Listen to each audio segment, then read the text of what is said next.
गुरु भक्ति योग।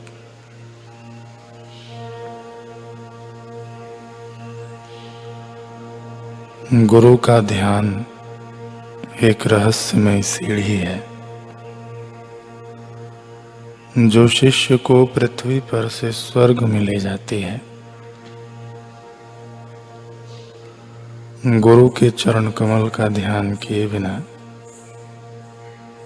शिष्य के लिए आध्यात्मिक प्रगति संभव नहीं है।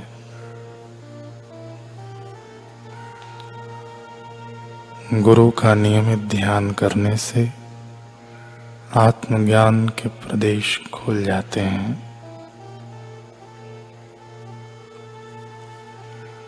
मन शांत, स्वस्थ एवं स्थिर बनता है और अंतरात्मा जागृत होती है।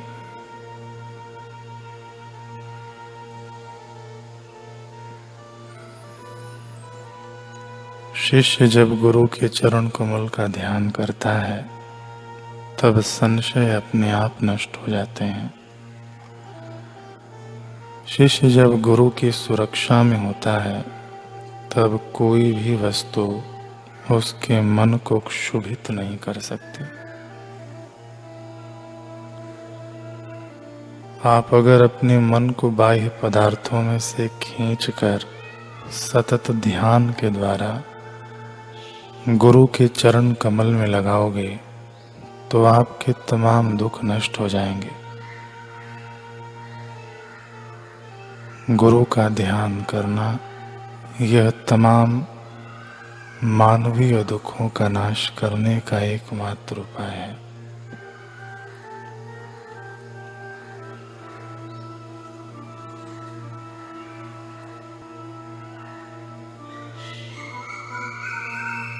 स्वामी अखंडानंद जी कह रहे हैं,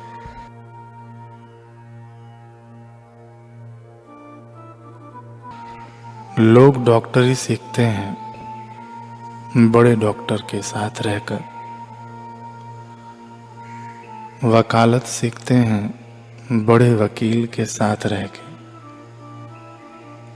ऐसे ही यदि ज्ञान और भक्ति सीखनी है तो अपने किसी सच्चे हितैषी सद्गुरु की शरण लेनी चाहिए,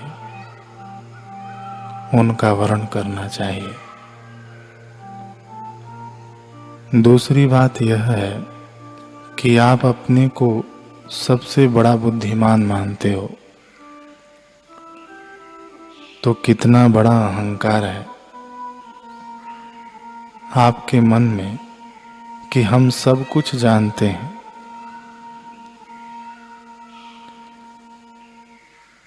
ऐसा अभिमान छोड़ने के लिए भी सद्गुरु की जरूरत है।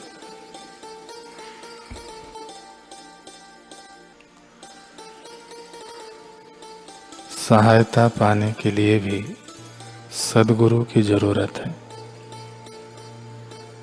यदि किसी अनजाने रास्ते पर चलना है और अनमिले दोस्त से मिलना है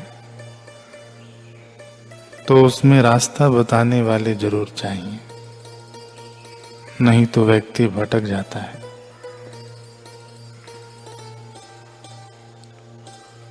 तो हमारा रास्ता बताने के लिए भगवान स्वयं आते हैं। यह बात भागवत में जगह जगह आई है। आचार्यं मां विजानीयान् नावमन्येत करहिचित् नमर्त्य बुद्धया सूयेत सर्वदेवमयो गुरु। आचार्य यानी सद्गुरु को मेरा ही स्वरूप समझे, कभी उनका तिरस्कार न करे। उन्हें साधारण मनुष्य समझकर दोष दृष्टि न करे, क्योंकि सद्गुरु सर्वदेवमय होते हैं। भगवान कृष्ण कह रहे हैं, यदि आप भगवान का ध्यान करना चाहते हैं और आपका ध्यान नहीं लगता है तो आप अपने सद्गुरु को तो देखते हैं ना, उन्हीं का ध्यान कीजिए। देखे हुए का ध्यान जल्दी होता है, आप ध्यान करके उनके हृदय को देखेंगे तो पाएंगे कि वे उसमें ध्यान कर रहे हैं। आपका ध्यान नहीं लगता है, लेकिन उनका ध्यान तो लगता है ना। इसलिए उनके ध्यान में जो भगवान है उन्हीं को आप देखिए, उन्हीं का ध्यान कीजिए। भगवान के हृदय में भी सद्गुरु हैं और सद्गुरु के हृदय में भी भगवान है।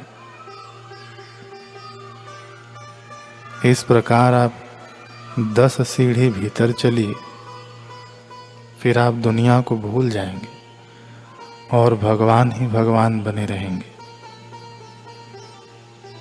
तो यदि ईश्वर के बारे में आपको कुछ जानना हो तो सद्गुरु के शरण ग्रहण कीजिए।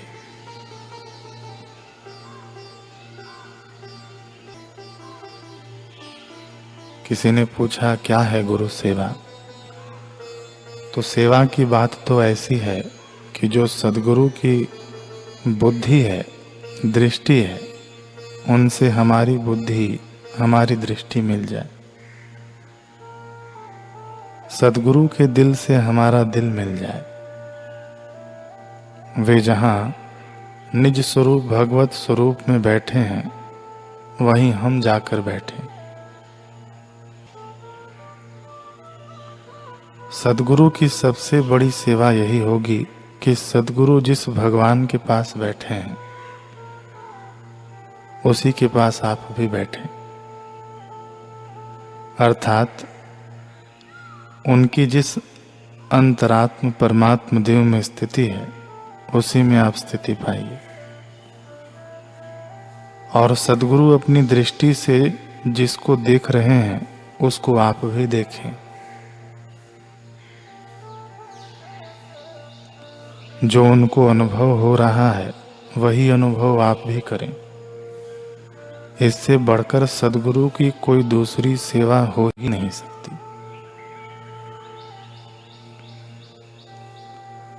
अब रही बात यह कि सद्गुरु का शरीर है तो उन्हें एक गिलास पानी पिलाना भी सेवा है, उन्हें फूल माला देना भी सेवा है, उनका यशगान करना भी सेवा है, उनकी आज्ञा और इच्छा के अनुसार जीवन बनाना भी सेवा है।